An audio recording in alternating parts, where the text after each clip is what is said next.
өндүрүшкө болгон ички духу аябай чоң да кыргыз элинин. Тигүү тармагы кайсы багыт менен жылыш керек? Элге пайдам тийгизем деген ниетиң болгон болсо, Алла Таала сөзсүз жардам берет. Тигүү тармактын билим берүүсү мындайча айтканда жок да. Эжелер, апалар салган жолдор менен биз иштеп атабыз да. Өндүрүш тармактагы көп фабрикалар ушундай суроосу бар. Айлыгын бердим дейт.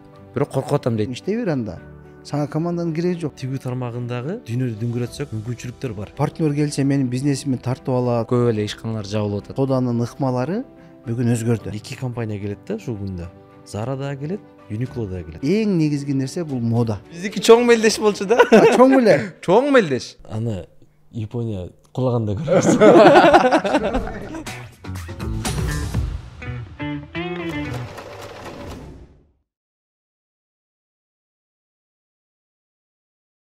Арыбаңыздар достор, сиздер менен мен Шер Бакасов Тикме маегибизде көрүшкөнүзгө кубанычтамын. Тикме бул тигүү тармагынын ишкерлеринин бирикмеси. Биздин негизги максат Кыргызстандын жеңил өнөр жайын өнүктүрүү.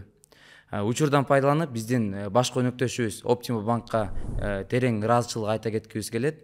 Optima Bank өзүнүн ылдамдуулугу менен, ийкемдүүлүгү менен айырмаланат. Анан баарыбыз билгендей эле, бир гана Optima Bankта Валбересте соода кылган тигүү тармактагы ишкерлер үчүн тейлөө бекер. Анан биздин башкы бүгүнкү темабыз тигүү тармакты жаңы деңгээлге чыгаруу, масштабирование деп коюшат. Ошол теманы биз талкуулаш үчүн Жолдубаев Сүймөнкул Акбаралиевич байкебизди чакырдык. Жана биздин экинчи спикерибиз Марат Султанов, Кулброс ишканасынын жетекчиси. Биздин темабызга уйкаш дүйнө өнүгүп атат. Ошондой эле Optima Bank сонун мобилдик приложенияны иштеп чыгышкан. Optima Business аттуу бүт чет өлкөлөргө болгон которуулар, айлык акуунун которуулары, расчётун счёттогу болгон жумуштардын баарын бир гана телефон менен жумуштарды бүтүргөнгө жакшы мүмкүнчүлүктөр пайда болду. Ал эми биздин биринчи сурообузду Марат байке сиз баштап берсеңиз. Саламатсыңарбы биздин көрөрмандар, биздин катталуучулар. Биз бүгүн талдай турган Шер айтып кеткен тема бул компаниялардын, фабрикалардын Кыргызстандагы масштабированиянын жолдору.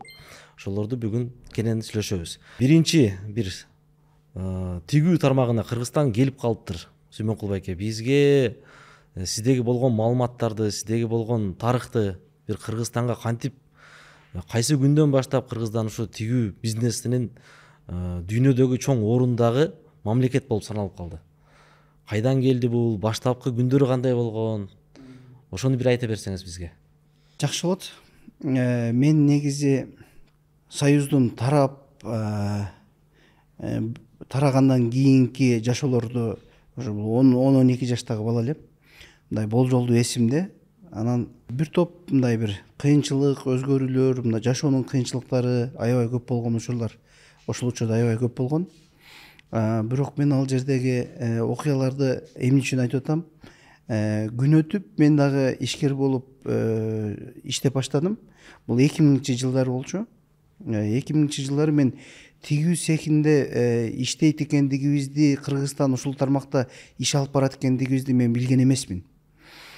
Мен бир жолу баягы адатымча эле, баягы өзүмдүн бизнесимди кылам деп Россияга поезд менен овощ фруктун жүктөп алып кетип атам. Жер жемишти алып кетип атам. Кетип атсам жолдо бир канча кыргыз эжелер кетип атат. Анан алар менен бака жака сүйлөшүп, бир башында аябай эле бир жакшы убакыт менен кетебиз. Бирок бир нерсени байкадым. Орустардын чек арасына кире бериште булардын баардыгынын багында ички духу түшүп, аябай мындай бир кыйынчылык абалга келип калат экен да. Анан эмнеге мындай болуп атат дегенде көрсө, ошол границадан өтүш аябай чоң көйгөй экен. Мен да ошол жерден көрүп баштадым бул нерсени. Көрсө биздин кыргыз айымдар ошол жака бизде тигилген кийимдерди ташышат экен да. Ташышат экен. Анан ошол жака ташып кетип атканда, жолдо кетип атканда кимдир бирөө шым тигет экен. Мага 3-төн, 4-төн, 5-тен шым кийгизип коюшат. Дагы бирөө куртка тиксе, куртка кийгизип коет. Бир-экиден куртка кийип алабыз. Ысык болуп атса делечи. Себеби көрүнүп, товар көрүнүп турса сумкада, аны түшүрүп коет экен. Анан жол болсо ошентип ар кайсы жерлерге бекитилип, анан ушинтип баардыгы бири бири менен ынтымак болушуп, ошол учурда бири биринин товарларын алып өткөнгө жардам бериш үчүн ушундай кылат экен. Мен ошол жерде көрдүм. Көрсө биздин Кыргызстанда ушул тигүү тармагы бар экендигинчи. Мен ошол жерде көрүп, байкап туруп, ушинтип өтүп кетип атабыз. Аябай оор, баягы жер жемишке тийбейт эле границада. Бирок ушул кийим кечеге аябай катуу контролу бар эле дагы, аларды түшүрүп салчу да. Эми ошол түшүрүп койбош үчүн баардыгы жан аракетте ушундай аракеттерин көрүп атышкан. Мен бул окуяны эмнеге айтып атам? Биздин историябыз каяктан, бул тигүү тармагы каяктан келип атат деген сөз болбодубу? Мына ошол жерден айткым келет да. Ошол учурда мен бир окуяга күбө болдум да. Мен ошондой бир жардам берип, аракет кылып, ушинтип өтүп кетели деп аракет кылып аткан учурда границага келип токтогондо баягы орустун спецназдары чыгып чоң килдеген. Жана жердеги сумкаларды түшүрүп атат да. Ичинде баягы эми жеке кийимиң болсо түшүрбөйт, бирок окшош товарлар болгон болсо түшүрүп атат да. Түшүрүп атат. Анан баягы жерде бир окуяны ушул күнгө чейин мындай унута албайм да. Бир жанагы чыбыр сумка.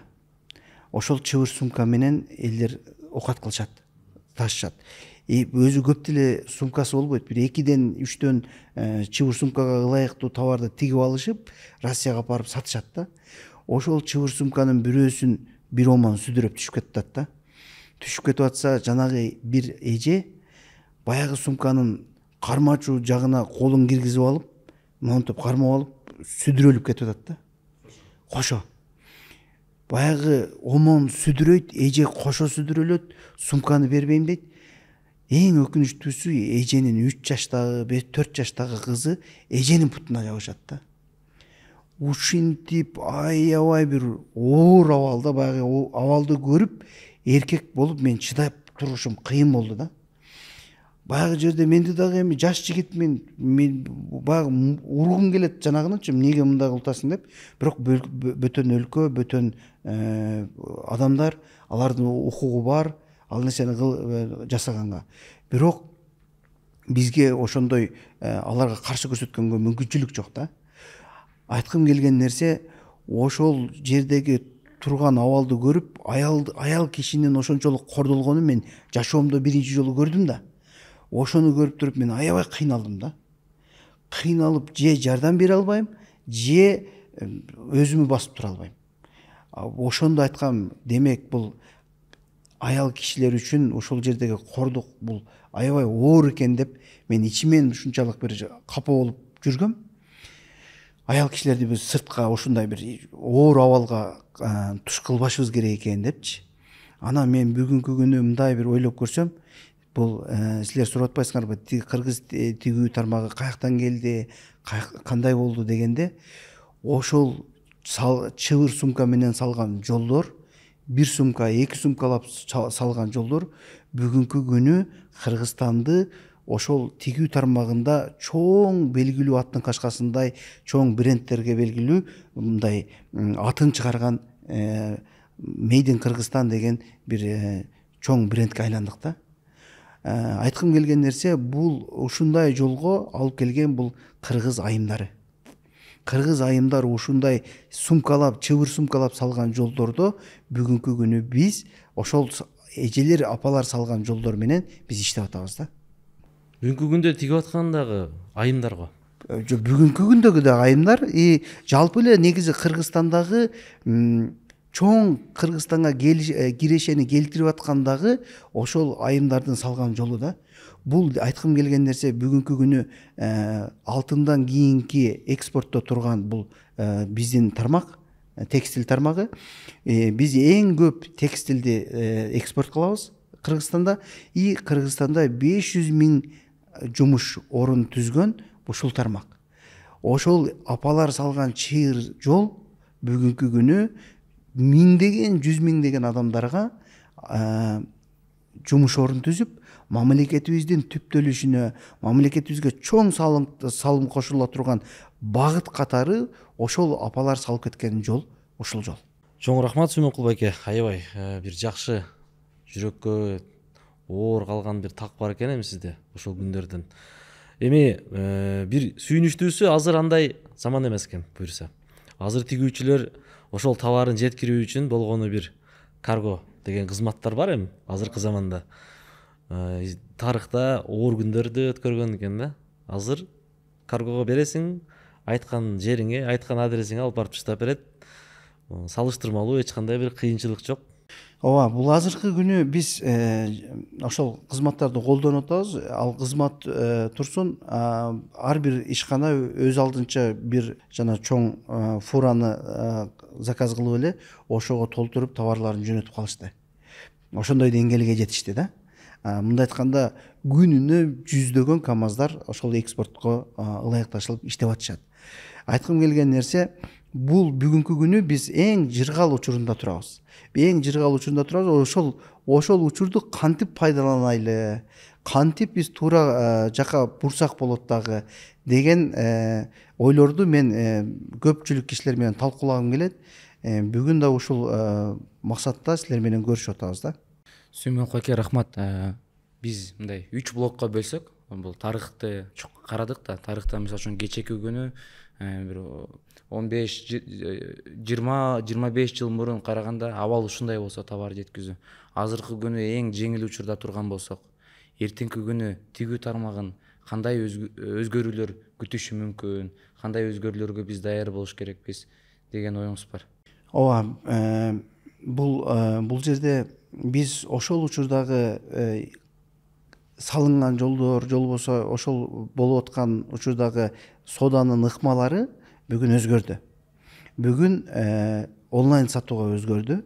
Онлайн сатууну бүгүнкү күнү биз башта биз соданы өзүбүз сүйлөп сатып ушундай сода жүргүзсөк, мындан ары сүрөттөр сүйлөп, же болбосо жакшы бир видеороликтер менен сатуу ыкмасы ошого өттү да. Бул эми онлайн сатуу. Баштагы бизнес модель болжолду бир 30 жыл иштеди. Эми мындан кийинки бизнес модель балким 10 жыл иштейт, балким 5 жыл иштейт. Бул дагы биз алдыны көрө албайбыз. Болжолду бүгүнкү күнү онлайн сатуу алдыга өсүп келатат. Эгерде биз туура өзгөрүүнү ушул күндөрдө өзгөрүүгө туура кадам таштасак, биз үчүн жеңил болот деген ойдомун. Мен мындай деп түшүнсөм болобу? Бир мисал келтирейин. Мурунку күндөрдү элестетсек, банктагы болгон обслуживаниялар кагаздын деңгээлинде болчу да. Мисалы үчүн азыркы күнгө келгенде, мына бир 5 жылдан бери мен билбейм, ар бир эле тууган, ар бир досумда ушул мисалы үчүн ушул эле Optima банктын приложениясы бар. Баарын ушу Optima банктын приложениясы менен колдонуп келгенбиз. Азыркы биз дагы талкуулап жаткан ошол Optima банктын бизнес приложениясын колдонуу шарттары болуп атпайбы? 2 жыл мурун банковский перевод кылыш үчүн компьютер менен которуп отурчу элек. Азыркы күндө Optima банктын приложениясы аркылуу биз телефондон айлык которуп койсок болот. Телефон аркылуу эле эме компанияларга кездеменин акысына төлөп койсок болот. Же ошол эле банкка барып акча чечип отурбай эле Optima банктын бизнес картасы бар, ошону эле жаныңдагы банкоматтан юридический счеттон чечип алсаң болот да. Ушундай жакшы өнүгүү болуп келди.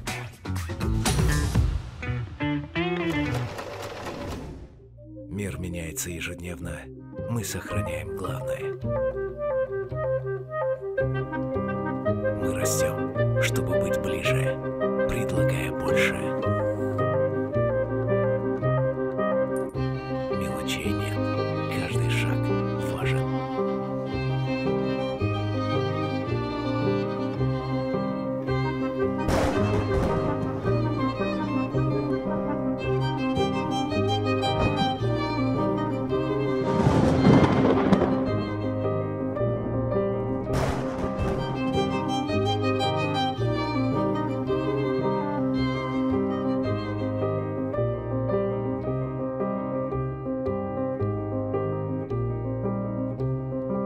Optima Bank. Надежный партнер для настоящих и будущих достижений.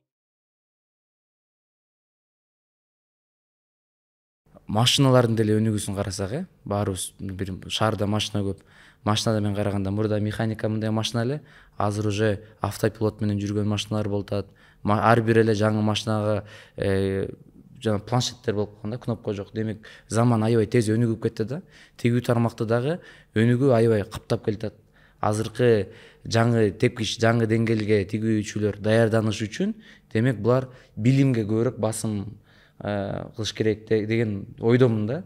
Себеп дегенде мындай тигүү тармактын Кыргызстандагы болгон ордун талкуулап атпайбызбы? Айтып 500 000 деген жумуш орун бар, экспортто 2-нчи орунда турабыз деп. Бирок биздин жана билим берүү жактан карап келсек, университеттерде инженер тигүүчүлөргө караганда көбүрөөк чыгат, көбүрөөк диплом алышат, технологторго караганда. Электрик көбүрөөк алат, көбүрөөк выпускниктер бар дегеним. Бизде тигүү тармактын жанагы кийинки тепкичке аттанаардын алдында бир бул кооптуу маселеби деп ойлойм да. Биздин тигүү тармактын билим берүүсү мындайча айтканда жок да. Ушул бул чоң көйгөй деп ойлойм. Сиздин оюңуз кандай, Сүймөнкул аке? Мен бул жерде көпчүлүк учурларда ушул ойго көп такалам.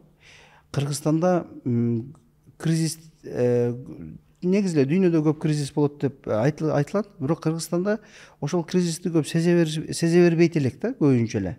Швейка тармакта андай маселелер азыраак болду. Себеби эмнеде дегенде, биздин кайра эле айтам, айымдар ошол учурдагы болуп аткан моданы туура түшүнүп, ошого ылайыктап, же болбосо ошол моданы алдын ала бир аз сезгендигибиз үчүн салыштырмалуу башка өлкөлөрдөн биз жакшы тажрыйбага ээбиз да. Бизден буну алып кетиши мүмкүн эмес. Себеби бул жерде ошол моданы ойлонгон инсандар ошол Кыргызстанда аябай жакшы алдыга жылып келатат да. Салыштырмалуу башка өлкөлөргө салыштырмалуу биз тезирээк кабыл алып, бүгүнкү күндөгү эң жакшы кетип аткан трендтерди туура тандай алабыз деген ойдомун. Көпчүлүк учурда ар кандай сооданын ыкмалары болгон учурда дагы эң негизги нерсе бул мода. Эгерде биз модадан калбай, ошол моданы туура берип, элдердин табитине ылайыктуу нерсени берип турган болсок, анда көпчүлүк биздин учурдагы тоскоолдуктар дагы сезилбей калышы мүмкүн. Мода каяктан жаралат? Кыргызстанда мода жаралабы же биз дүйнөдөн көрүп чыгарыш керекпизби? Бул биздин тажрыйбадан келген нерсе, көпчүлүк нерседе. Биздин ошол ата-энеси өндүрүштө иштеди, бүгүнкү күндөгү көпчүлүк инсандардын ата-энеси өндүрүштө иштеди, же болбосо көпчүлүк инсандардын багыты ушул өндүрүштө, швейный тармакта иштегендиги үчүн биздин цветти, же болбосо түстөрдү, же болбосо жанагы кездемени айырмалаганды жакшы билген инсандар да. Ошон үчүн булардын ичинен жарала берет. Мындай өндүрүшкө болгон ички духу аябай чоң да кыргыз элинин. Бул инсандардын арасынан моданы да жараткан чыгат, өндүрүштү да жасаган чыгат, арасынан дагы биз күтпөгөн чоң таланттар чыга берет. Себеби биздин элдин ичинде өндүрүшкө болгон чоң урук себилген да. Сүймөнкул аке, мындай суроо бар бизде. Бизге катталгандар, биздин угуучулар суроо берип жатышат. Биздин командага эмнеге башташыбыз керек? Кантип командага башташыбыз керек? Биринчи кадамдарыбыз кандай болуусу керек команда чогултууда? Аябай ушундай чоң көйгөйдөгү Кыргызстандын ичинде өндүрүш тармактагы көп фабрикалар ушундай суроосу бар экен азыр. Ушул суроосуна кантип жооп бере алабыз биз? Азыр мындай да, Марат, негизи эле эми баардык эле адамдар бүгүнкү күнү команда жөнүндө түшүнүк бар. Көпчүлүк инсандарда команда түшүнүк бар. Себеби жалгыз өзү бул нерсени жасай албайт экендигин түшүндү. Демек команда керек, команданы кантип тандаш керек деген жерде маселе бар. Кантип тандаш керек? Команда деген бул көпчүлүк адамдарбы же ал ар биринин өзүнүн жөндөмдөрүнө ылайыктуу караш керекпи? Маселе ошол жерде да. Эгерде биз команданы жөндөмдөргө ылайыкташтырып бир жыйнай турган болсок, анда бизде чоң күч пайда болот. баягы айтылган сөз бар го, менин баардык мал мүлкүмө ала бергиле дейт да, бийликкечи. Бирок менин командама албагыла дейт. Эгер менин командама тийбесеңер, мен команда менен мен бул мал мүлктү кайрадан дагы жыйнап алам дейт да. Демек бул команданын күчү аябай чоң. Буга маани беришибиз керек, бирок команданы кантип тандаш керекпиз, кайсыл жөндөмдөр менен тандаш керекпиз, биз ушул нерсеге маани беришибиз керек. Эгерде биз команданы баягы тааныш, билген адамдар менен жыйнай турган болсок, анда бул команда болбой калышы мүмкүн. Команда деген сөз бул таштын астына колун коет деген адамдар да.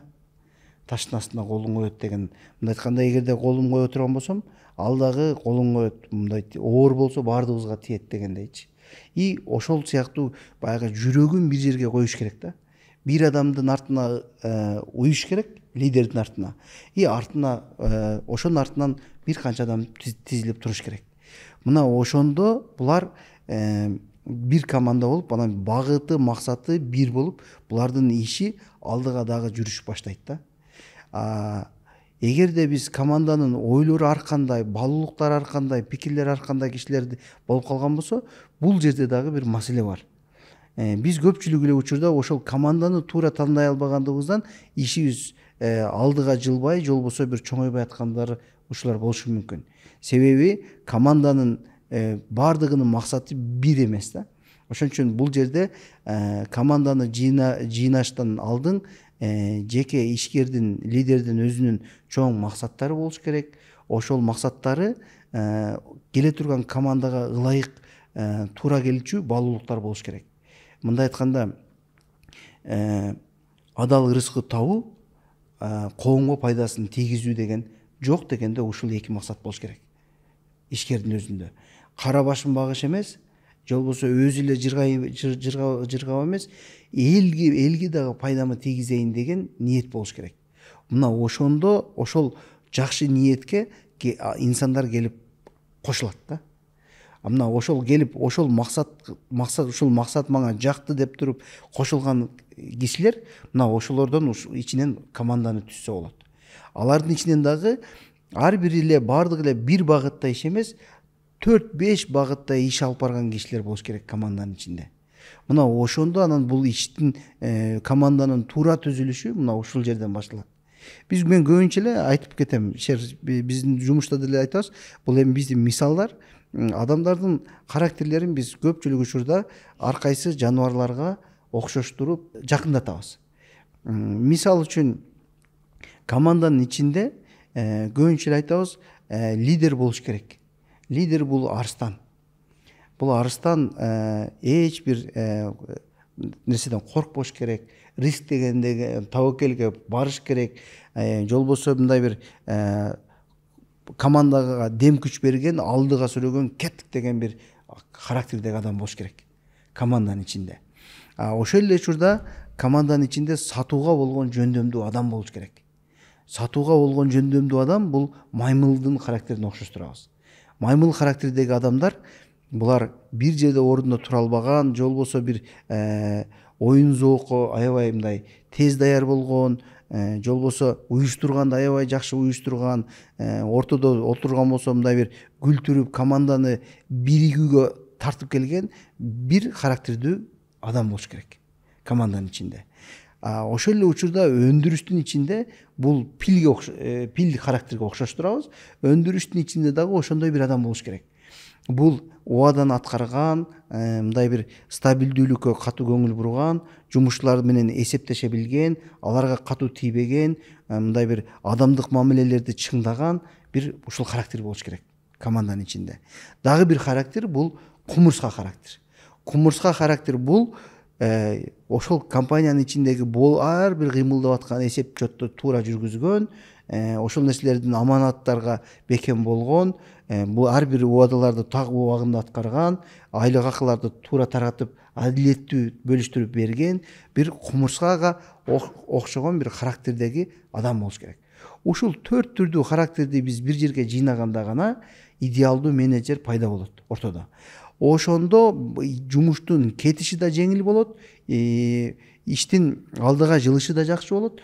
ушинтип команданы туура характерлер менен жыйнай турган болсок, мына ушул команда максаттары бир, кыялдары бир, бүт бардык нерселер, баалуулуктары окшошот. Мына ушул кишилердин аркасына жыйналган кишилер мына ошентип анан компанияны алдыга жылдырганга чоң мүмкүнчүлүк болот да. Менде дагы ушул командага бир толуктоочу суроо бар да. Биз могу тикме бирикмесинин ичиндеги адамдар менен да кичине консультация кылып сүйлөшүп калдык да. Анан ошол команда боюнча дагы темаларды айтып берсек, мындай коркунучту айтып атышат да. Мен өзүм ошо закупты карайм дейт. Кездеме, фурнитураны өзүмдө алып келип, анан бухгалтериясын карап, анан технологдо болуп жүрүптүр да. Бир эжекебиз. Анан ошол айтат, мен сатып алып келгенге бир адамды алып келдим дейт.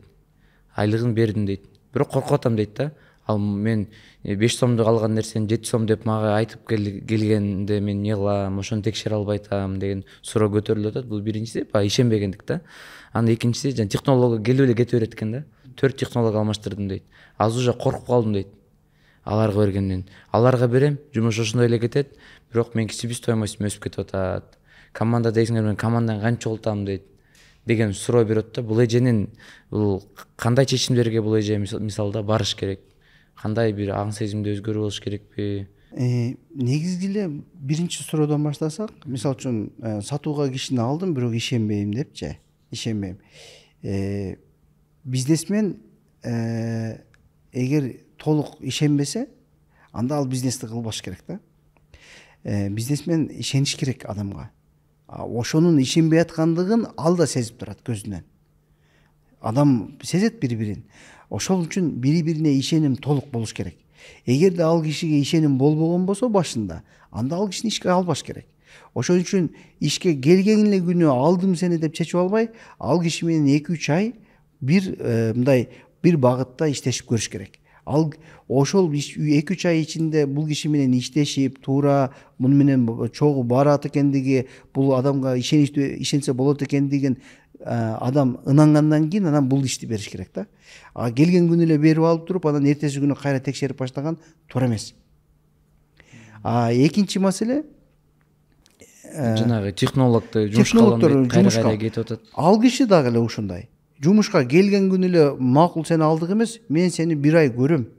Эгерде сен туура иштеп менин талаптарымды аткарып бере турган болсоң, анда мен сени дагы кетем. Ал киши келгенден кийин эмнеге кетип калат? Себеби ал жер кызык эмес бул кишиге. Ал жер ошондой кызык нерсени пайда кыла албай атат. Ал үчүн эгежеге пайдалуу жана кызыктуу дагы бир кызык нерселер болгон болсо, ал эже кетпейт эле. Ошон үчүн бул кишилер, келген кишилер үчүн эң маанилүү компаниянын максаты кандай? Компания кандай пайда келтирип атат? Дагы кандай кыялдары бар? Ушул нерселерди жеке ишкер өзү чоң максаттарды коюп аларга түшүндүрбөсө, анда келип кеткен киши көп боло берет. Демек, ал келген киши бул кишинин чоң кыялдары, максаттарын түшүнбөгөндүгү үчүн ал киши үчүн кызыксыз, ал кете берет. Кызыктуу болсо сен да кетпейсиң, мисалы үчүн. Себеби сен үчүн чоң максаттар бар, ал ошол максаттар сенин да максаттарың болчу. Анан келсең, ошол жерде сен өзүңө ыңгайлуу сезсең, өзүңө мындай бир жакшы бир аурада болгон болсо, команда ынтымак болгон болсо, бири-бирине чоң ишеним бар болгон болсо, анда ал жерден сен дагы алар менен кошулуп, бирге күч берип, дем берип алдыга сүргүң келет. Анан ушул дагы бир суроо беришет да, көбүнчөсү. Мен жалгыз иштеп атканда бир 200 000 сом айына өзүмө алып атам. Анан кийин и так эле себестоимость өйдө болуп клиенттер менен заказымды албай коюп атышат. Анан команда чогултсам, ошо командамдын да айлык акысын төлөйм да, төлөгөндө такыр эле эчтеке калбай калат го. Ал учурда кандай кылабыз деген дагы суроолор көп болуп атат. Бул жерде мындай маселе бар да. Баягы сен бизнес кыласыңбы же сен өзүңө иш орун таптыңбы дегенчи. Сен эгерде мисалы үчүн андай бирөө менен бөлүшкүң келбей аткан болсо, өзүңө жакшы иш орун таап алыпсың, иштей бер анда. Сага команданын кереги жок. Мисалы. Сен эгерде команда жыйнайм деген болсоң, анда сен минуска да кетишиң мүмкүн. Бирок 3 жыл минуска кетип, же болбосо 10 жыл минуска кетип андан кийин анан киришке келип башташы мүмкүн да. Же болбосо өзү менен өзүң иштеп бир канча жыл өзү менен өзүң иштеши мүмкүн. Ошон үчүн жанагы мен өзүм жалгызмын, бирок кантип өсөм, мен өспөй атам го, 2 жылдан бери жүрөм өспөй атам, 3 жылдан бери өспөй атам деген адамдар чыгат да. Себеби сен өсүш үчүн сага жанагы жөндөмдөр жетишпей атат. Жанагы жөндөмдөгү команда жетишпей атат.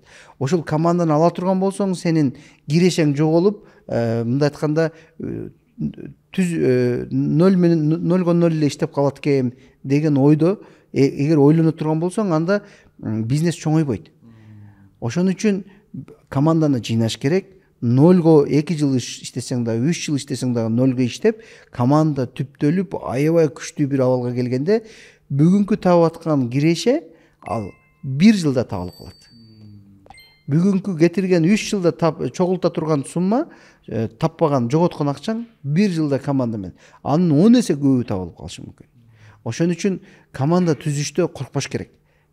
Демек, мисалы үчүн жана могу столду бир адам көтөргөндө аябай кыйын болот. Эки тараптан 2 адам көтөрсө, бул жеңил сезилет адамга. Демек, ошондой жеңилдикти сезе ала тургандай команда чогулуш керек экен, Көтөрө турган адам керек да. Чогуу көтөрүшө турган, жөн эле отура бербеген. Макул, биз бул 4 киши көтөрөбүз деп сүйлөштүк, бирок үчөөнүн бирөөсү жакшы көтөрбөй аткан болсо бизге сезилет. Мисалы үчүн. Ошон үчүн бардыгы баягы таштын астына колун коюп, мен да көтөрөм, бул көтөрөм деп кирдим, мен көтөрүшөм деп ошондой бир аракеттер болуш керек. Көтөрө турган темада, демек, адамдарды команданы чогултуп атканда, ишкананын негизги максатын команда сөзсүз түрдө билиш керек экен. Сөзсүз билиш керек. Кандай кылабыз, каяка барабыз, эмне кылабыз? Көпчүлүк биздин ошибкабыз мына ушунда да. Ишкерге командага кирем деп келди. Бирок команда кирип кылына турган ишин билет. Бул сатып алууну кылыш керек, же болбосо сатыш керек.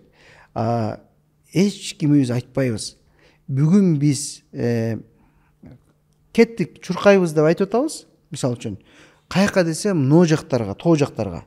Финиш кайсы жерде айтпайбыз. Старт кайсы жерден баштайбыз десек, ушул жерлерден баштайбыз. Кайсы жерден мындай сызып койсоңуз бизге белгилүү болсун. Стартты билейли, финишке барышыбызды билейли, жетсек эмне болот экендигин билейли. Канча километр экендигин билейли жолду. Кайсы жол менен чуркайт экендигибизди билейли. Мына ошол жолду биз туура көрсөтпөгөндүгүбүз үчүн бүгүнкү күнү команда келет, ал үчүн туман, каяка барышын билбейт. Ошондон анан бул жерде келечек көрүнбөй атат, анан кетет да. Ал старт, финиш деген эмне? Бүгүнкү күнү биз 100 000 штук көйнөк тигип атабыз командасына. Айтат 100 000 штук. Биз ушул 100 000 штуктан биз $10 000 пайда көрүп атабыз. Мисал үчүн. Эми биз ушул 100 000 штук көйнөктү биз 1 миллионго чыгарсак, биз $100 000 таап баштайбыз. Мисал үчүн. $100 000. Ошол $100 000 тапканда сен мынча пайыз аласың, сен мынча деген өзүнүн керектелүүчү суммаларын бериш керекпиз да, бөлүштүрүп бериш керекпиз. Анан биз бүгүн 100 000 тигип атабызбы, же 50 000 тигип атабызбы, аны команда билбесе, канча пайда калат экенин билбесе, анан кайсыл жерге барсак, кандай ийгиликке жетсек, мен эмнени алат экендигими билбесем, мен үчүн да кызыксыз ал жер.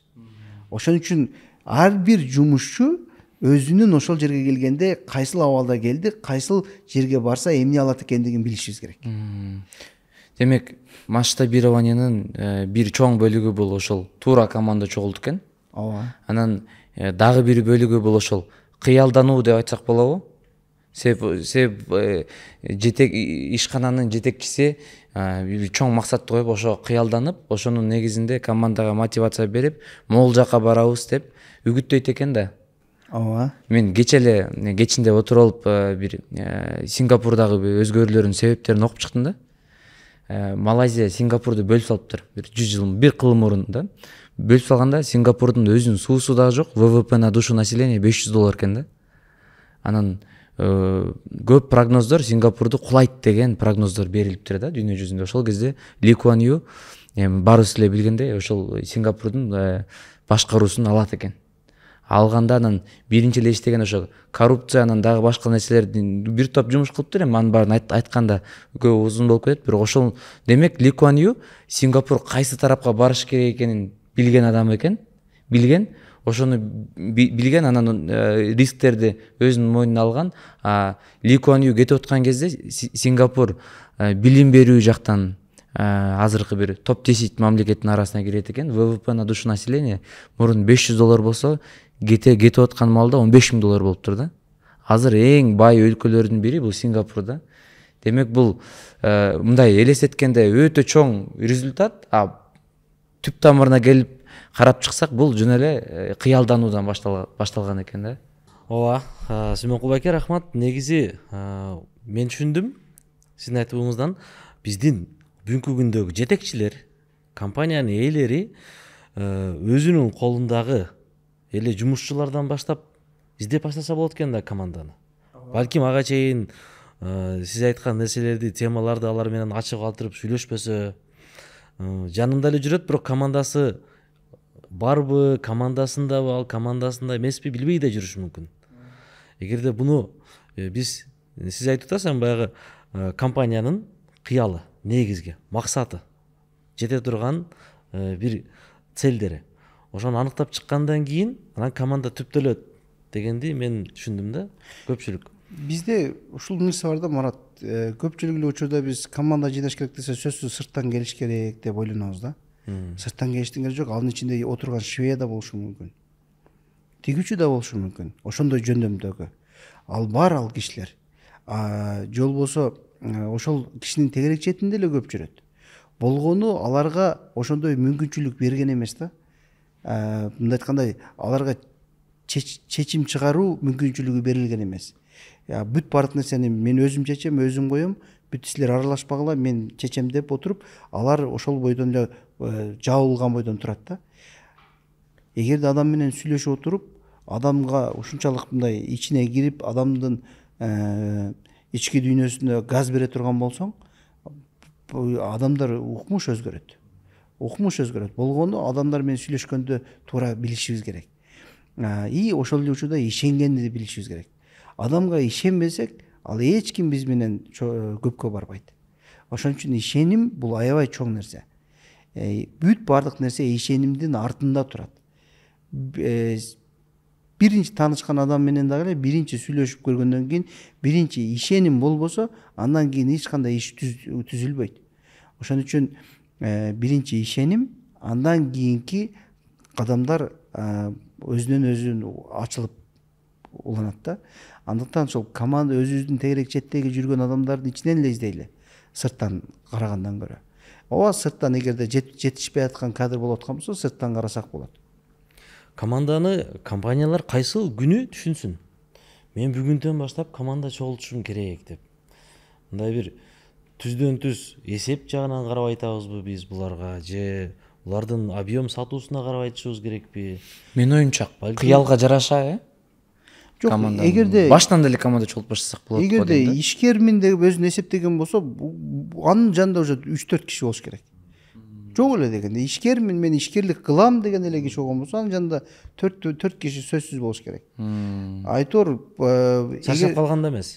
Жок, чарчап калганда эмес. Кеч болуп калышы мүмкүн го. Чарчап калганда эмес, ал чарчап калганда ал сөзсүз керек.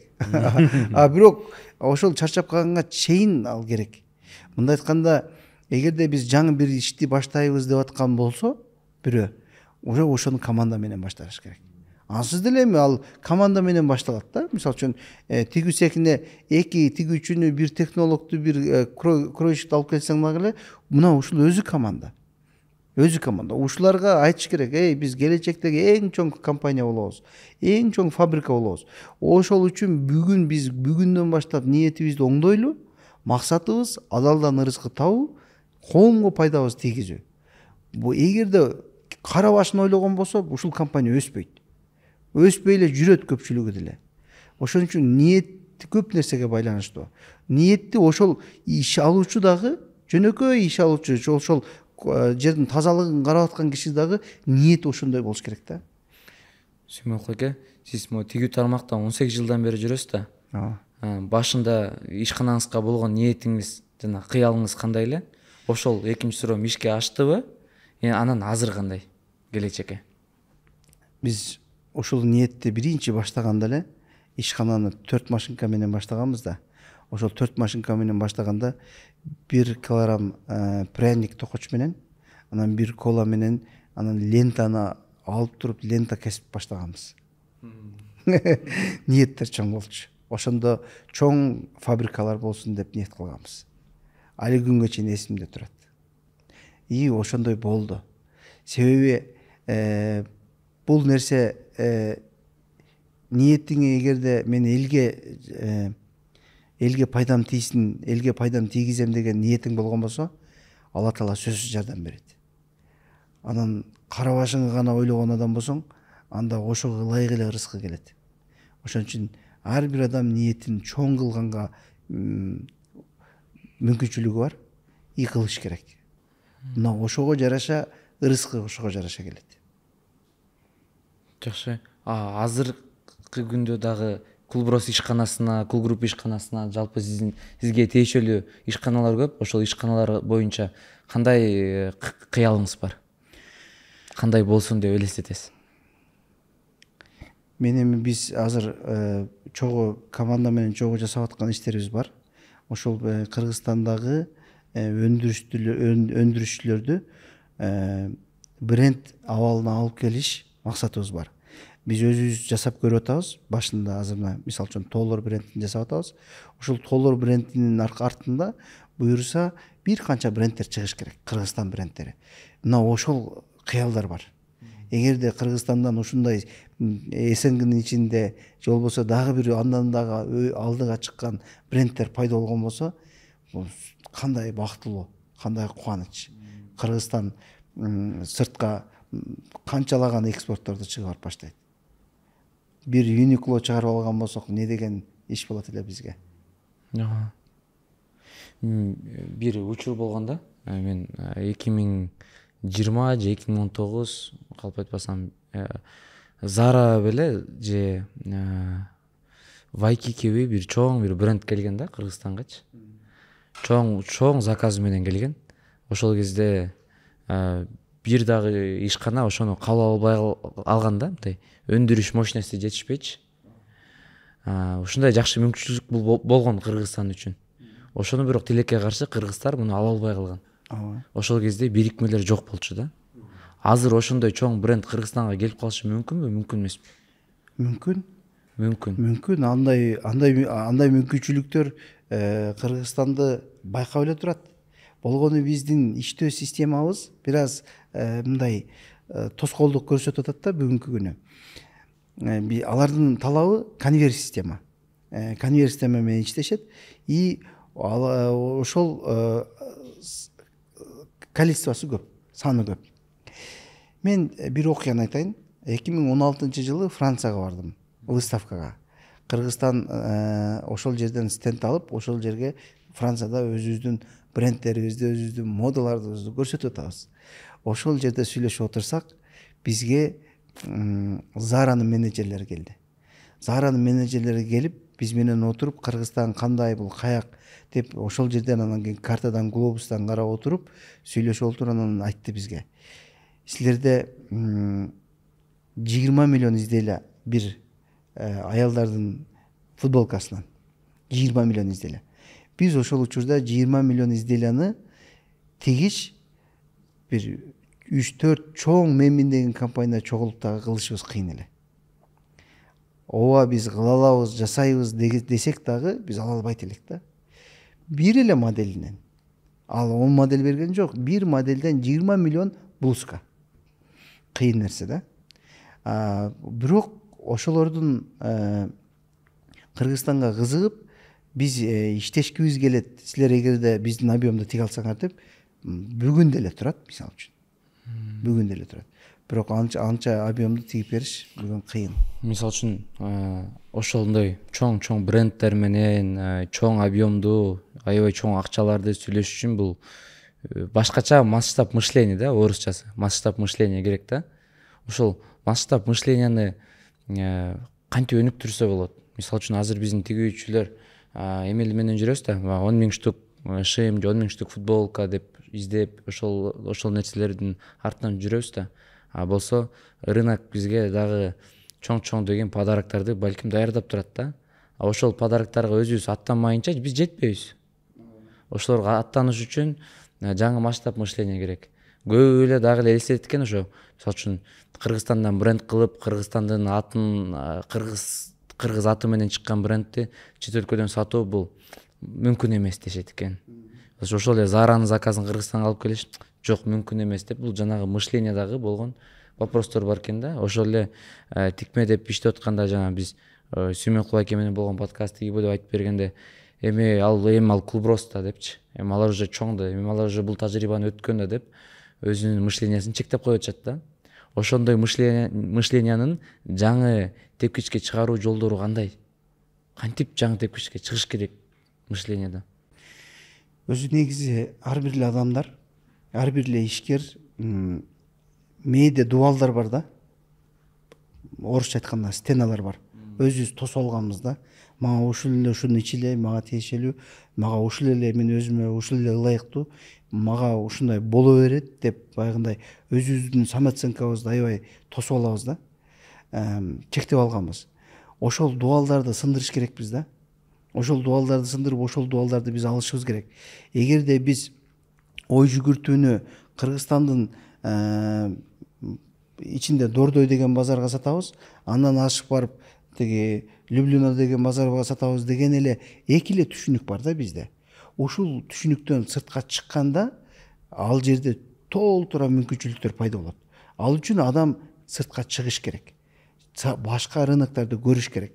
Ошондой выставкаларга барыш керек. Айтып атпаймынбы? 10 жыл болуп калыптыр. Францияга выставкага барып, ошол өзүбүздүн товарларды уялбай илип, ошол жерде иштешебиз деп, алар менен тең ата сүйлөшкөнбүз. Тең ал жерде толтура заказ бар экен. Мисалы үчүн ошол эле учурда Америкадан ак футболкага заказ келди. Жумасына 2 фура. Бирок чын эле ошондой экен. Марат байке дагы бир 2 жыл мурун Японияга барып келдиңиз беле?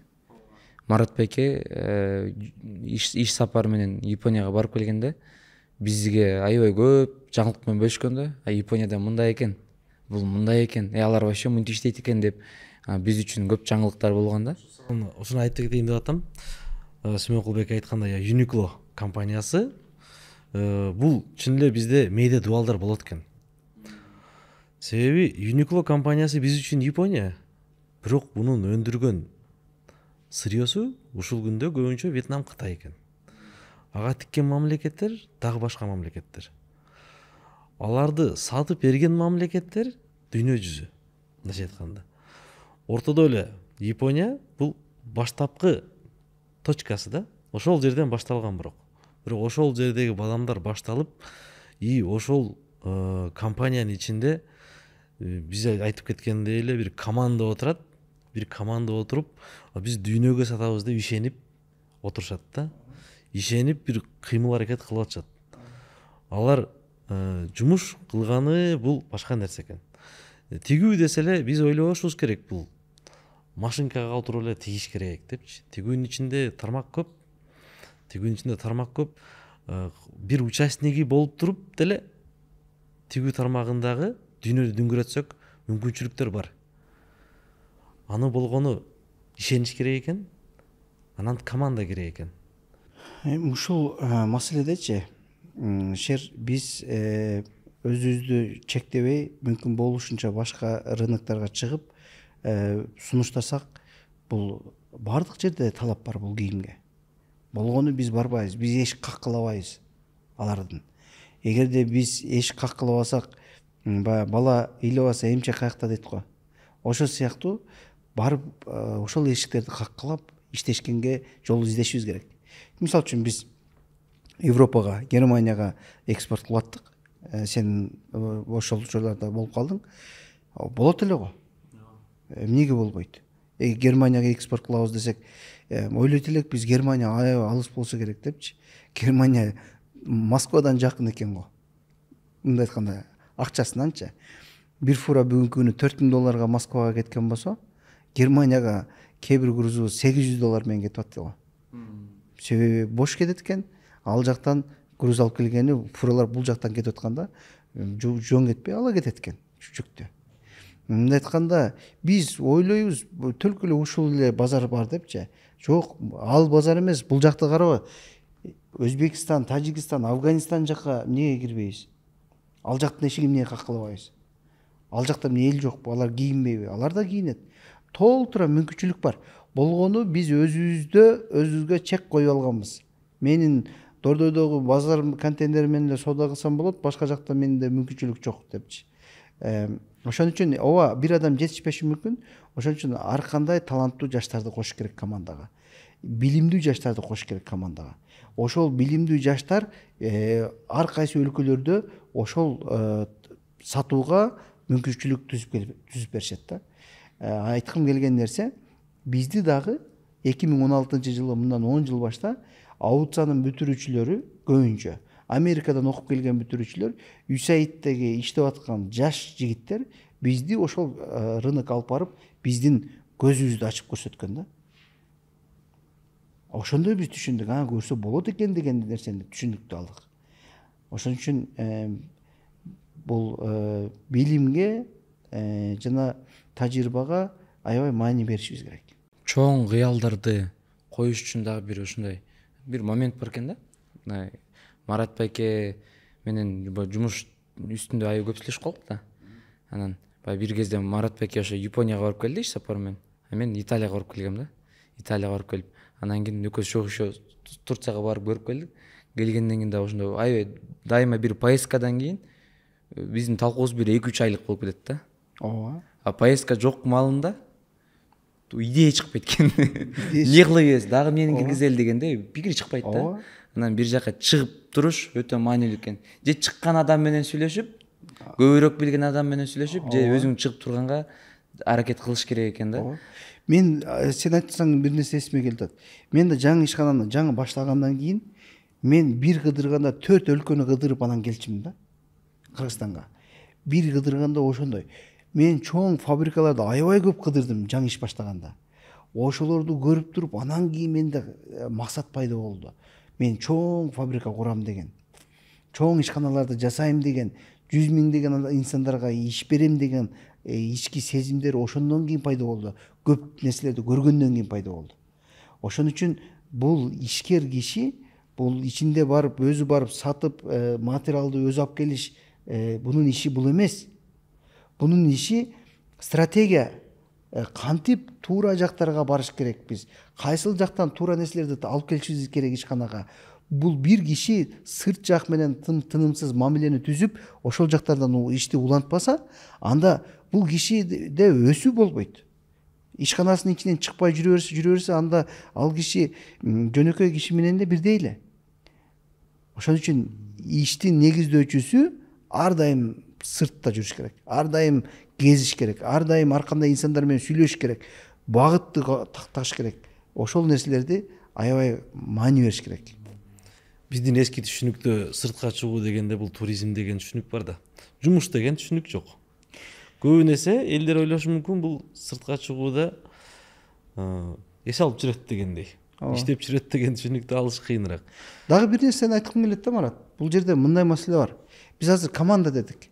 Ооба, команда бар экен. Эмнеге өспөй атабыз?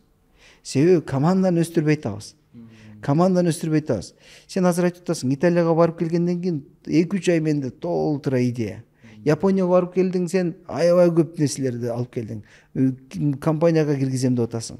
Мына ошентип команда сыртка чыгып, команда өсмөйүн, компания өспөйт. Ошон үчүн компанияны өстүрөм деген болсоң, анда командага вложение кыл. Ал сыртка чыгып келсе, ооба чыгым. Ооба ар кандай чыгымдар болот. Бирок ошол чыгымдын артынан көп нерсе келет да. Ошол вложение кылып атканда, адамга салым кылып атканда, ошол туура адамдарга салым кылсаңар, демек компаниянын ичинде ал киши көпкө иштейт и ошол учурда компанияны алдыга көтөрөт. Маселе ушул жерде. Биздин өндүрүш директору дагы азыр эмеде да, Францияда, азыркы күндө Парижде. Анан жакын арада эле ошо бир ал жакка барганча мен жакшы жаңылыктарды табып келем деген сөздү көтөрдү да, мисалы үчүн сотрудник ушундай сөз көтөрүп атат, жакшы сонун деп. Анан менин оюмда мен мурун барып келгенде жанагы торговый центрларды кыдырып, магазиндерди кыдырып, кийимдерди көрүп, мындай изилдеп келем да, Европа эмне кийип атат, көчөдөгүлөрдү карап эметипчи. Бирок оюма келген эмес, анын оюна келип кетиптир да. Азыркы күнү Парижде неделя моды деп показдар болоптур. Ал письмолор жазып туруп, Баленсиаганын выставкасына кирип кетти. Ал жактан ошол выставкадан, Баленсиаганын выставкасынан көрүп, могул цветтер трендте, моундай лекалдар трендке кирет экен, буга даярдангыла деп, ал дагы көбүрөөк нерсени биз ойлогондон көбүрөөк маалыматты топтоп бул жака алып келатат да. Демек, команданын күчү, сиз көп айтып каласыз. Жалгыз болсоң бир, дагы бир адам кошулса 1/1 11 депчи. Анан биздин дагы ошо командабызды дагы ошо чет өлкөгө чыгарып, жакшы бир тренер бар болчу. Ошол угол зрения деп көп айтчу эле го. Мисалы үчүн биздин угол зрения мындай кылып туруп, биз үстүнөн карап муну биз тоголоктоп көрсөк, башка бирөө муну карап туруп бир плоский нерсе деп көрөт депчи. Ошон үчүн көбүрөөк адамды командадан сыртка чыгарып, выставкаларга алып барып көрсөтүп турган бул жаңы деңгээлге чыкканга жакшы мүмкүнчүлүктү алып келет экен. Азыр мына жерден байкасаң, Шер, биздин компаниянын бир жетекчиси Францияда экен. Мен азыр угуп атам. Ал Францияда жүрөт экен. Эмне кылып жүрөт экен десең, компанияга кызыктар, компанияга пайда алып келчү нерселерди байкап жүрөт экен. Анын ал жөнүндө менин кабарым жок экен, мисалы үчүн. Менин кабарым жок экен, бирок компаниянын кызыкчылыгын Францияда бирөө көздөп жүрөт. Карап кой. Демек, ушундай болуш керек, бардыгында мен өзүм чече берем, менин уруксатым менен болуш керек. Бүт бардыгар мага айтып тургула эмес, алардын өзүнө чечимди бериш керек. Чечимди бериш керек, ал кетиш керек болсо кетиш керек, барыш керек болсо барыш керек. Өз алдынча эле кыймылдаш керек. Мына ошондо компания чоңоет да. Анан бүт бардык чечимдерди эле подписти өзүң алып алып эле отура берип турган болсоң, анда эч мындай компанияда жылыш болбой калышы мүмкүн да. Чечимди өз жетекчилерине бериш керек. Туура эле, бизде ушундай түшүнүк бар экен эми, Шер. Биздин түшүнүктө компаниянын ичиндеги, команданын ичиндеги жумушчу компаниянын ичинде отуруп иштеш керек дегенчи. Ичинде кирип иштеш керек. Ал сырттан туруп сатып берсе, же болбосо башка жактарга барып көрүп келип туруп бир нерселерди киргизбесе, биз чоң өркүндүккө өтпөйбүз да, чоң өзгөрүүгө өтпөйбүз. Мен азыр ушул күндө дагы Кыргызстандын ичинде баягы швейный фабрикаларды көрүп баштадым. Фабрикалар деген сөздүн өзү пайда болгондо Кыргызстанга бир 2 жыл болду окшойт буюрса. Элдер өзүнүн цехин фабрика деп атап, өзү ишенип, өзү бир чоң максатты коюп иштеп баштады. Ал жерди кеңейтип, таза кылып, бир чоң өздөрүнүн ушул күнгө чейин тапкан акчаларын киргизип, бирок ошо командага келгенде эмнегедир аны толук ишеним жетишпей жатабы, балким командага, же балким толук команда менен бөлүшкүсү келбей жатабы. Бир ушундай бир нерсе кармап турат да көпчүлүгүн. Команданы өзүнүн деңгээлинен ылдый көргөн ишкерлер көп да. Эгерде команда өзүнүн деңгээлинен ылдый болгон болсо, компания өнүкпөйт. Команданы өзүнөн өйдө көрүш керек да. Мындай айтканда, менен кыйындар келиш керек да командага. Мына ошондо компания өнүгөт.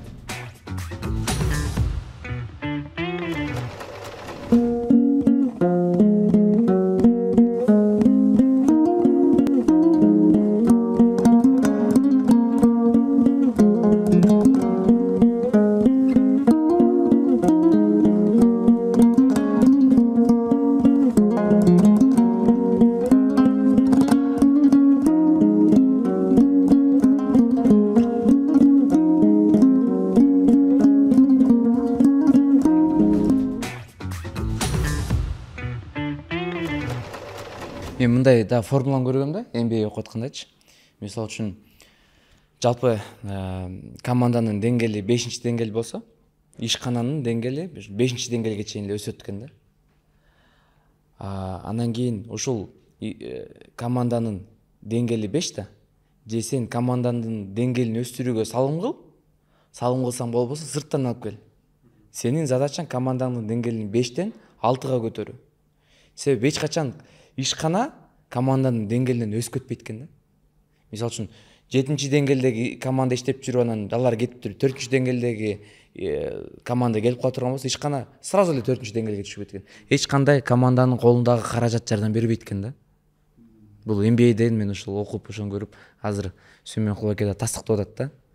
Демек ошол биз тигүү тармактагы ишкерлерди жаңы деңгээлге чыгарыш үчүн жыйынтыктасак, алар аң сезимин түздөп, чоң кыялды коюп, ошого ишенип, анан кийин команданы чогултуп, ошол кыялына ишендирип, жана командасына токтобой салымын кошуп кетириш керек экен да. Ошондо ишкана жаңы деңгээлге чыкканга көбүрөөк мүмкүнчүлүктөрү пайда болот экен да. Мисалы үчүн элестетели, Сүймөн Кулбаке чоң кыялды койду бир тигүү тармагында жүргөн эжекебиз. Анан ошо кыялдын негизинде команданы чогултуп, аларга мотивацияны берди. Бул жакка барабыз, кеттик, давай деп алардын окуусуна тынымсыздык салым кошуп, бирок анын 20 эле машинкасы бар болчу. Аны бир аз оборот топтоду. Өзү сезип атат, деңгээли бир 200 швеялык ишкана салганга мүмкүнчүлүгү бар, күч жагынан, акыл жагынан. Бирок каражатка такалат да баары бир. Себеби ар бир этапта ар бир өнүгүү жол бул чоң каражаттарга талап кылат да. Ошол жакта каражат маселесин кантип чечишсе болот ошол адамдар? Сиз кандай чечкенсиз? Эми бул жерде бул бир эже эмес, бул бардык эженин коюлган маселеси да. Бардык эле ишкердин кыялы ушул. Бул жакшы кыял. Мен чоңойтоюн, ишкананы чоңойтоюн деген жакшы кыял. Эгерде баштан айтам, ниети жакшы болгон болсо, элге жумуш берүү, элге пайдамы тийгизейин деп аткан болсо, адалдан ырызкы табуу, элге пайдамы тийгизейин деп аткан ниет болгон болсо, анда бунун иши сөзсүз чоңоет негизинен. Бирок кантип акчаны табышыбыз керек, каяктан табабыз, же болбосо кимдерди табабыз дегенде, бунун баардыгы келип биздин партнердук деген темабызды козгойт да. Партнердук деген темабызды козгойт.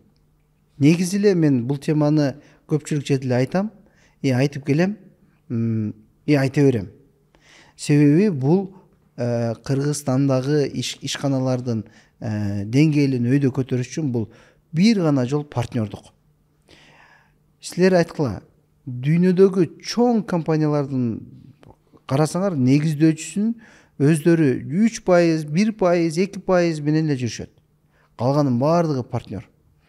Айткым келген нерсе, өзү сыяктуу болгон кишилерден ондогон, жүздөгөн кишилерди чогултуп, бир идеяны алдыга түртүш максатында баардыгы бир жерге келишет. Ушул столду 10 киши көтөрө турган болсо, аларга 1 килограммдан да тийбей калат да. Аябай жеңил болуп калат. Мындай максаты ушул немени көтөрүш. Ошондой кылып баардыгы бирге биригишет да. Мен көпчүлүк жерде ушул биригүүнү көп айтып келем. Эгерде биз бириге турган болсок, биз алдыга чыгабыз. Биз сөзсүз алдыга чыгабыз. Эң зыян болбойт. Сөзсүз пайда болот да. Себеби биригүүдө бириккен киши, бул киши тажрыйба менен турат. Сырттан келген киши акча менен келет.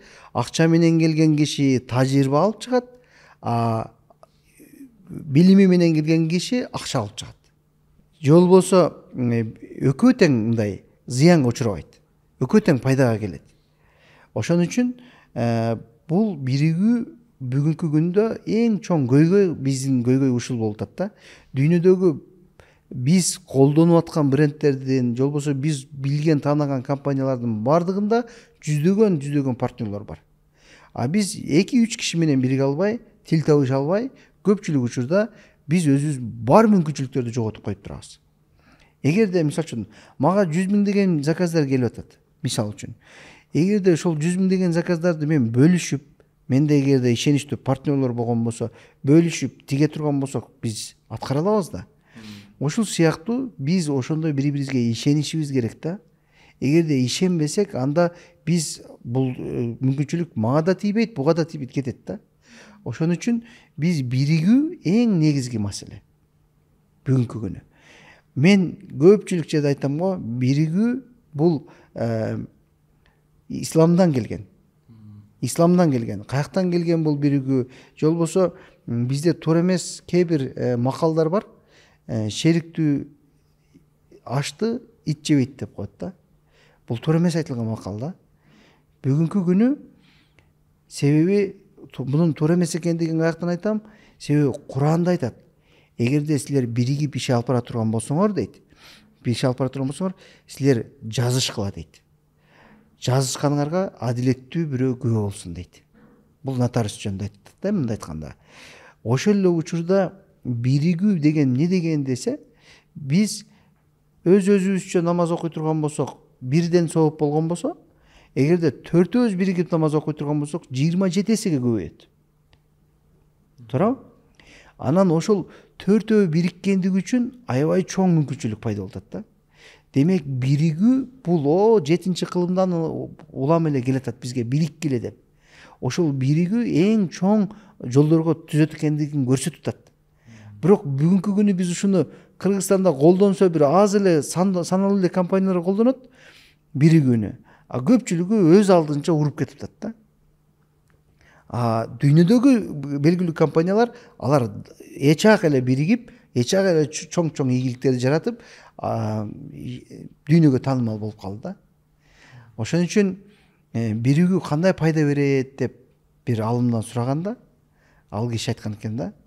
Бул бир киши болгон болсо, бунун жанына дагы келип бир киши кошулса канча болот десе, 2 дейт экен да. Дегенде жок, бул 2 эмес, бул 11 кишинин күчү менен барабар дейт экен. Эгер 2 эле киши бири-бири менен жол кошулган болсо, эгерде дагы бир киши келип кошулса канча болот десе, окуучулар айтат экен 33 дешет экен да. Жок, 33 эмес, бул 111 киши болот дейт экен. Анан дагы бир киши келип кошулса канча болот десе, ал айтат экен 1111 болот дейт экен да. Көрдүңөрбү? Биригүү аябай маанилүү. Эгерде бул мен болсом, эгерде буларга мен бирикпесем, мен өзүм эч иш бүтүрө албайм. Ошон үчүн мен булар менен биригишим керек. Мына ошо бириккенде гана мен урсам жыгытам, кармасам кармайм да. Бул команда. Команда, сен биригишиң керек. И ошол эле учурда партнерлор да ушул сыяктуу болуш керек. Биригиш керек. Ар бири ар кандай жөндөмгө ээ болуш керек. Партнерлор дагы, мисалы үчүн, сен акчадан кыйналып аткан болсоң, сага акчадан жардам берген партнер болуш керек. Сатуудан кыйналып аткан болсоң, сага сатуудан жардам берген партнер болуш керек. Өндүрүштөн кыйналып аткан болсоң, сага анда өндүрүштөн жардам берген партнер болуш керек. Мына ошентип ошол партнерлор бириккенде гана анан бир нерселер жылып баштайт, көрүнүп баштайт. Эгер биз жалгыз өзүбүз күчүбүздү эле сарптай бере турган болсок, бул өмүр өтүп кетет. Бул дагы 10 жыл, 15 жыл мүмкүнчүлүк бар болгон болсо, тез эле өтүп кетет. Мына мен иштегеним 18 жыл болуптур. Тез эле өтүп кетти. Эгерде бунун ичинде партнер менен иштей турган болсоң, ал сени канчалык деңгээлде көтөрөт. Мен ушул күндөгү дагы, биз мисалы үчүн менин өзүмдүн тарыхымда дагы мен бул ар бир ишти бүгүн бир күндө партнеры жок кылган жокмун. Бардык күнү партнер менен жасадым. Партнер сөзсүз керек. Бул аябай жакшы нерсе. Болгону бул жерде максаттар бир болуш керек, баалуулуктар бир болуш керек. Дагы ушул сыяктуу бир канча мындай ценносттордун туура келе турган нерселер бирге болуш керек. Ошолор бириккенде гана бул компания алдыга жылып баштайт. Ишкер эжебиз дагы өзүнө таба албай же болбосо көрө албай аткан болсо, ошолго ылайыктуу адамдарды партнерго тартыш керек. Эчтеке жоготпойт. Ырыскы Кудай берген ырыскы. Сеникин өзүнчө берет, меникин өзүнчө берет. Бул баары буйруп калганын гана алабыз. Буйрубаса ала албайбыз. Меники ал 101% меники болсо дагы мен ала албайм аны. Ошон үчүн бул биригүү аябай маанилүү нерсе. Бүгүнкү күнү Кыргызстанда биздин көпчүлүк ишкерлер ушул нерсени биз жолго сала турган болсок, бизде чоң өсүү күтүп турат. Чоң мүмкүнчүлүк күтүп турат. Демек биз азыр жаңы деңгээлге чыгуу деген темада тигүүчүлөргө моундай конвейер коюп кой, могу машинканы ал, могул адамдан заказын ал деген сунуштар бул кичинекей эле сунуштар экен деп түшүндүм да бүгүнкү биздин маегибизден кийинчи. Реальный аларга бере турган сунушубуз ушул 3 сунуш экен.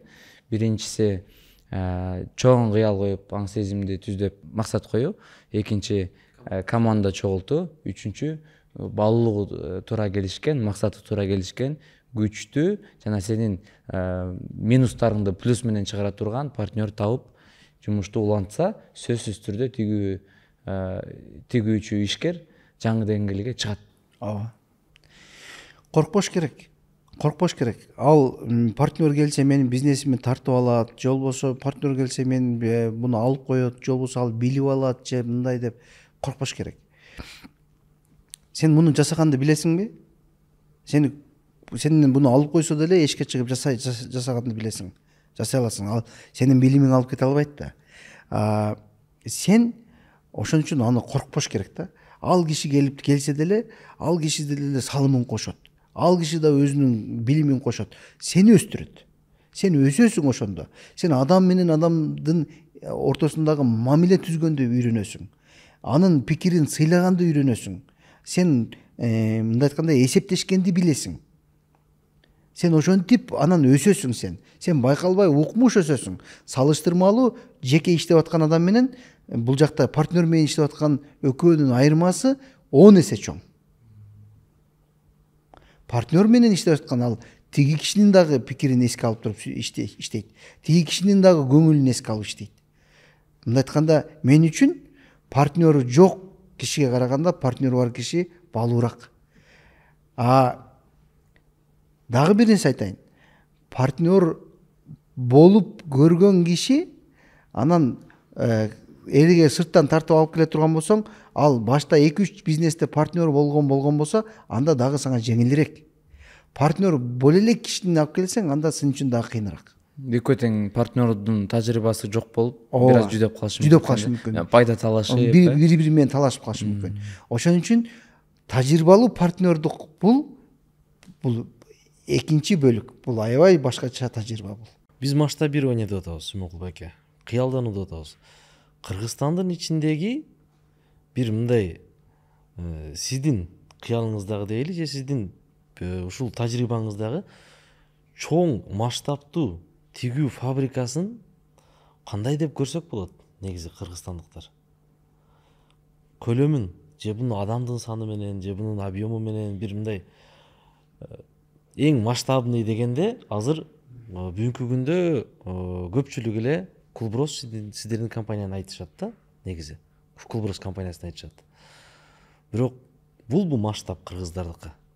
Мындан да чоңойсо болобу деген суроо. Негизги масштаб кандай болушу мүмкүн? Сиздин тажрыйбаңызда сиз кандай элестетесиз? Кыргызстанды масштабтуу бир өндүрүш компаниясы деп, ошол өндүрүш компаниясын биз элдин саны менен мындай айтканда башкаларды таң калтыра албайт экендигибизди түшүндүм. Бизде бир учурда 1800ге чейин киши иштеди. Ошол учурларда мен аны түшүнүп турам, биз андан артык көбөйтүшүбүз кыйын болду. Ошол эле учурда элди башкарыш, элди алдыга алып чыгыш ушундай бир убакыттар аябай оор абалга алып келди. Ошол жерде каталар болду ичинде, бардында эле минустар бар да. Анан ошол учурдан мен ойлоп калдым, бүгүнкү күндөгү масштабтуу иш алып барыш бул элдин санына басым эмес, сапаттуу жана кымбат товарларды жасап чыгарган компания мен үчүн ошол баалуураак болуп калды. Мен үчүн ошол баалуураак. Себеби көп деле тикпейсиң, количествода азыраак тигесиң, бирок кымбатыраак сатасың. Анан башкарышка дагы жеңил, дагы ар кандай бир немеге ыңгайлуу, анан мактанарлык нерседи жасайсың. Мисалы үчүн биз ошончо көп кишини иштеткен менен биз билесиңер эң арзан нерселерди тигебиз. Эң арзан. Кээ бир тиккен кийимдерибиз 30 сомдук кийимдерди тикчүбүз го. Даже бул баштараак 10 сомдук кийимдерди тикчүбүз. 10 сомго биз кездемеси, фурнитурасы, аксессуарсы бүт бардыгын ичине кошуп биз 10 сомдон сатат элек. Ушундай күндөр болчу. Баш кийимдерди тиккен мезгилде 17 сомдон баш кийимдерди сатчубуз ошондо. Ооба биз көп тигебиз, бирок андан көрө көп тиккенден көрө азыраак тигип, бирок моданы тиккен болсок, азыраак тигип сапаттуу тиккен болсок, анан азыраак тигип башка өлкөлөр тамшана турган нерселерди тиге турган болсок, ошондо бизде мындай иштин кетиши туура болот экен да. Мен ошон үчүн ишкерлерге да айтам, көп компанияны чоңойтконго эмес, компаниянын ичинде сапатка көңүл буруп, ошол эле учурда кымбат сатканга аракет кылышыбыз керек. Мына ошол мен үчүн кичинекей чоң ишканага караганда кичинекей ишкана дагы кызыктуураак. Сиз үчүнчү Марат Беке? Мен жана айтып кеттик го, сер. Бизде медиа эгерде ушундай дуалдар болсо, биз масштабты ар кандай нерсе менен түшүнсөк болот экен да. Биз ушу окууга барганда, Япониядан көргөндө, Uniqlo компаниясынын офиси эми ачык айтканда Кыргызстандагы бир орто эле бир мекемедеги офистин көлөмүн көргөнбүз да. Чындыгында дүйнөнүн сатуудагы эң алдыңкы орундагы, кийим боюнча эң алдыңкы орундагы компания Uniqlo. Тигүүнү жумуштун өзүн ал жерде жүргүзбөйт экен алар. Алар болгону ал жерде ойлонууну жүргүзөт экен да. Ойлонуу башка жерде, эми мындайча айтканда иштөө бөлөк жерде экен да. Иштөө бөлөк жерде экен. Бирок бул дагы тигүү компаниясы да. Бул да тигүү компаниясы. Мен ошону көргөндөн кийин сер мага да ушундай ойлор келген. Кыргызстандын ичинде биз көбүн эсе ушундай толук өзүбүз эле бүтүрсөк деген пикирдебиз да. Баардык нерсени ушу только кыргыздар эле кылса депчи, жасап, тигип, бүтүп, ошол жерден чыгарып, акыркы клиентке чейин колго чейин берүүнүчү. Баардык нерсени биз өзүбүз жүргүзсөк деп ойлонор эткенбиз. Бирок жолдору түрү көп экен. Муну масштабта дүйнөдө номер 1сиң, бирок головной офисиң кичинекей эле да. Көп адамдын энергиясын камтыган жок. Көп адамдын аң сезимин, күчүн, ойлонуусун камтыды, бирок энергияны көп коротпостон, энергия сырттан алгандыктан дүйнөдөгү топ-1 масштабтагы компания болот. Мен ошондуктан айта албайм. Кыргызстандагы эң масштабный көлөм кандай болушу мүмкүн дегенге ойлонуп көргөнмүн. Бирок мен оюмага 2 компания келет да ушул күндө. Zara да келет, Uniqlo да келет.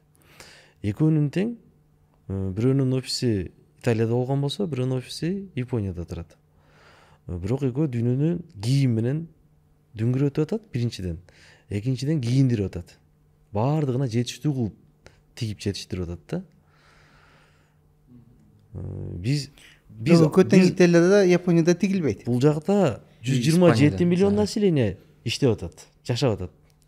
Бул жакта канча итальянка балким 30 болсо керек да.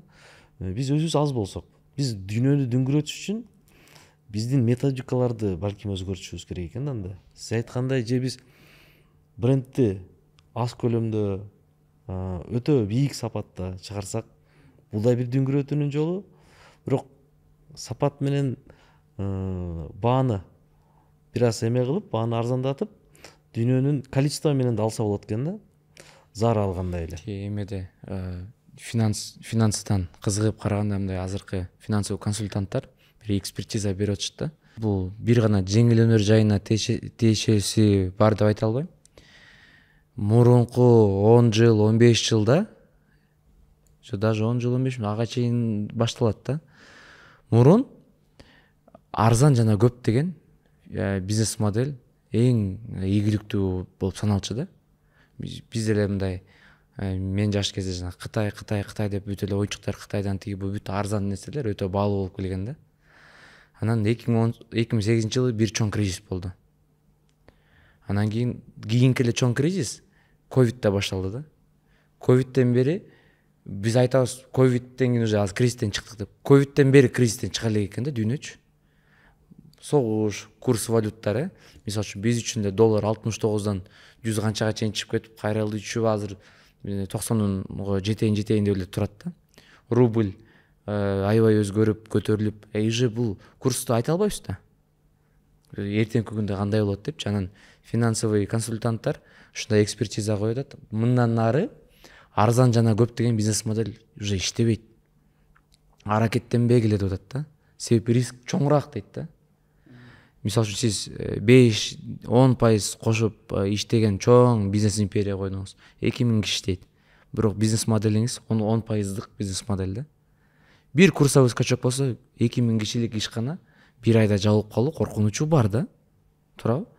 Азыр ошол көлөм эмес, бирок жанагы высокомаржинальный продукт азыркы күндө ошол эң туура бизнес модель деп атат да. Азыр деле мисалы үчүн бир 10 жыл мурункуну элестетип караганда жаңы жана машина, үй алгандардын көбү эле жанагы эме болчу. Базардагылар же перекуптар же швейниктер болчу да.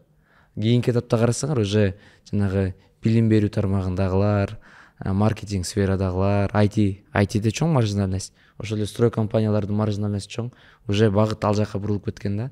Ошон үчүн менин пикиримде жакшы масштабтуу, үлгүлүү ишкана деп жанагы высокомаржинальный продукту сата алган ишканаларды мен ошолорду ийгиликтүү, ошолордун артынан тураш керек деп элестетем да. Бул эле жанагы Сүймөкова экен кыялы ушул нерсеге мындай уйкаш келет экен да. Мисалы үчүн элестетсеңиз, Кыргызстанда бир ишкана бренд жаратып, мисалы үчүн Толор деген брендти элестетели, Толорду жаратып, Толорду биринчи азма Кыргызстандан колдоо болуш керек да. Бул жактан чыкты, ачылганына жарым жылда эле болду. Бул жактан колдонуп, иштеп, анан кийин чет өлкөгө чыгып, жок дегенде бир 5 мамлекетте Толордун дүкөнү ачылып, ошол жактардан элди кийинте турган болсо. Бул болсо B2B эмес, B2C да. B2B менен B2C'нин ортосу, B2B'де сен посредникке сатасың. Финальный цена баарыныкы бирдей эле. Футболканы орточо айтканда клиенттер 2000ден алса, же 1000 сомдон алса, ошол финальный продукт. B2B деген ортомчу посредниктерди биз көбөйтүп атабыз да. B2C'де жок. Биз ошол нерсени чыгара алган ишкана үлгүлүү деп эсептейм да. Бул жанагы финансовый эксперттердин негизинде высокомаржинальный продукт жөнүндө азыркы биз тигүү тармагында жүргөн ишкерлер менен көп сүйлөшүп карап атпайбызбы? Подкасттын алдында сүйлөштүк, көп эле ишканалар жабылып атат да. Бизнес моделдин өзгөрүүсүнө алар жетишпей калгандар болуп атат да. Ооба. Эми ар кандай нерселер таасирин берип атат. Бүгүн ойлойбуз, кече курс таасирин берип атты десек, балким ошол эле учурда өзүбүздүн билимибиз дагы чоң таасир берип атат. Кээ бир учурда ошол ыкмалар, кээ бир учурда жумушчу күчү таасир берип атат. Ар кандай себептер бар. Негизи эле жанагы ойду айткым келип атат, Марат. Сен экөөбүз сүйлөшкөндө. Бул жерде биз дагы бизнестеги биринчи поколениябыз да. Биздин ата энебиз баягы бизнесмен болбогондугу үчүн биз анча-мынча көпчүлүк бизнесте эми экинчи поколение өтүп атат, бирок көпчүлүгү эле биринчи поколение. Ката кетириши мүмкүн, жолун издеши мүмкүн. Буюрса мындан ары кийинки муун келип аткан учурлар уже ошол бизнестин экинчи поколениясы, үчүнчү поколениялары чыккан кезде Uniqlo сыяктуу, Zara сыяктуу чоң иштерди жасайт. Биз ушул абалга алып келдик. Мындан аркы абалдарды кийинки поколение жасайт. Бир чоң спор бар да. Бул биздин маегибиз дагы аягына чыгып калды. Ошо спор менен жыйынтыктап койсок, тигүү тармагында жүргөн адамдар азыр эки тараптуу болуп калышты да. Бир ишкана только өндүрүшүн карайт, анан заказчик менен иштеп атышат. Кээ бир ишканалар болсо өзү дагы өндүрүштү кылып атат, өзү дагы сатып атат да. Анан Бул Шерек экөөбүздүн көп жылдык спорубуз. Бул Маратбек экөөбүздүн спорубуз да. Маратбекке жетектеген ишкана өндүрүштү эле карайт. Анан негизги клиенттер бар, ошо клиенттер менен жумушун алып барат да. Биздин ишкана биз клиенттер менен жумуш алып барбайбыз. Биз ошо маркетплейсте Толор бренд деп биз өзүбүз өндүрүп, өзүбүз сатып атабыз да. Анан мен Маратбекке айтам, Маратбек өндүрүшчүлөрдү ушул жака үгүттөш керек. Ушул жак жакшы десем, Маратбекке жок, мындай дейт да. Ана азыркы мисалыбызда Uniqlo менен Zara'нын мисалын айтып атпайсызбы? Uniqlo'нун бренд өзү өндүрүш менен өздөрү алек, туурабы негизинен. И сатуу дагы өздөрүнүн көзөмөлүндө. А Zara болсо өндүрбөйт, алар бир гана сатат да. Өндүрүштөрү жок алардын.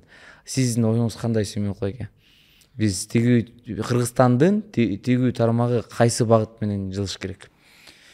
Бүгүнкү күнү негизи бизнес модель өзгөргөнгө чейин 2020-га чейинки абал ошол өзүбүз өндүрүп дордойдо сатып ушундай иш алып барчубуз да. Бардык эле ишкер ошондой болчу. Өндүрүш бөлөк, башка бөкөө тең бир болчу. Бирок бүгүнкү күндөгү абал дагы андан дагы кыйыныраак.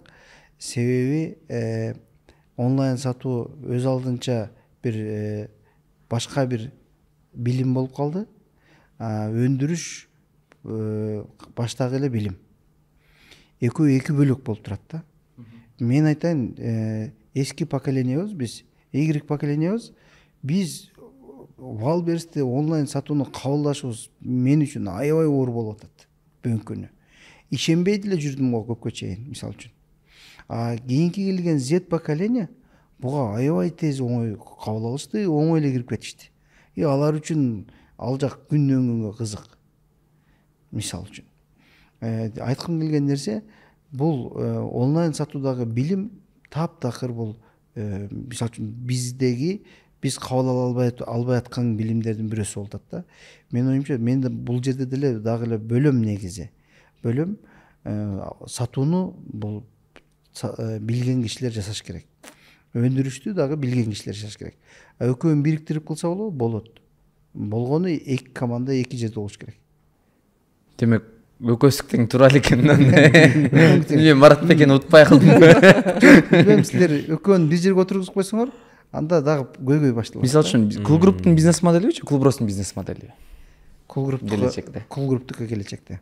Кул Групптун бизнес модели келечектүү. Келечек. Аны Япония кулаганда көрөбүз. Ого чейин Биздики чоң мелдеш болчу да. Чоң эле. Чоң мелдеш. Анда Марат жеңилди. Мен дагы эмгегиме күйүп кетпеш үчүн мен дагы эски моделим туура деп айткым келе берет да. Бирок чындап бүгүнкү күнү ал туура эмес болуп калды. Туура эмес болгонго баратат да. Бирок убакыт көрсөтөт, Бүгүнкү күндөгү точка зрения ушундай экен. Эртең абал бир аз өзгөрүп кетиши мүмкүн. Эртең такыр жаңы нерсе чыгып калышы мүмкүн. Азыр 30 жылда өзгөрдү бизнес модель, бир өзгөрдү. Кийинки бизнес модель балким 5 жылда же 6 жылда өзгөрүп калса. Мен да муну изилдеп ошол бир коркунуч бар. Мисалы үчүн биздин азыр Кул Групптун бизнес модели туура деп ойлоп атабыз да. Бул да биздин жалпы темага да тийиштүү эле болушу мүмкүн. Мисалы үчүн немец Германиядагы болгон байкелер бар эмес беле, биз менен иштешкен, ошолор менен пикир бөлүштүк да. Сүйлөшүп, давай биз Амазонго кандай чыгуу жолдору бар, кандай биз ошол жака кандай чыгалы деп маектешип атабыз да. Анан Амазонго жетишпейсиң, сен келечекте эле Амазон калып калат деп прогноз берип атат немистерчи. TikTok Shop чыгып атат. А бирок TikTok Shop деле ойлоп атсак, арттан Temu келип кысып атат дейт да, эменичи, Европанычы. Ошон үчүн билбейм, жакшылап ойлон дейт да. А 3 маркетплейсте тең бизнес модельдери башкача да, подходдору, ыкмалары. Анан кийин так кое турчу, азыр ушунду бияк Европаң ушундай болсо мен Россия ачалайын деп Россиядагы тааныштарга чалып эметсем, баары эле айтат, ошо Россиядагы радио үзүлдөрдүн 50% эле кытайча сүйлөп калды депчи. Ал жака Китайдагы маркетплейстер дагы аракетин көрүп атышыптыр да.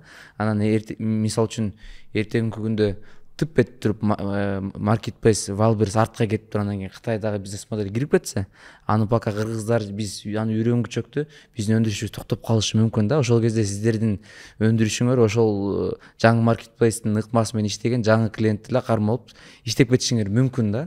Ошон үчүн мен ошо акыркы күндөрдө көбүрөөк ойлоп калдым, негизи жыйынтыгында бир убактылуу эле бирөөнүкү туура болуп турушу мүмкүн экен да.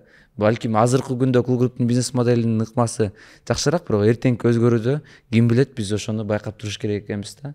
Ушул жерден жаңы дагы бир сунуш пайда болду окшойт. Жаңы масштабированияга аттанган адамдар биринчи уже гибкий болуш керек, экономикага жанагы ийкемдүү болуш керек, анан дайыма мынтип колун на пульсе кармап туруш керек экен да.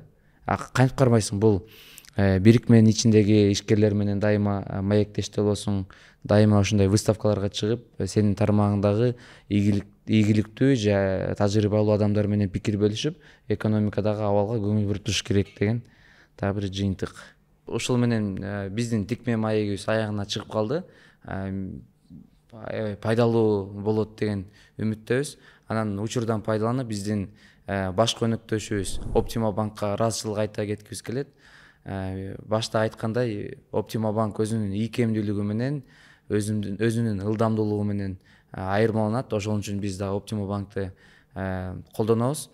Дагы айта кетчү нерсе, Optima Bank Валберисте соода кылган ишкерлерге тейлөөсү бекер. Биринчи чыгарылыштан баштап колдоп келген дагы бир биздин өнөктөшүбүз бул Толор бренди.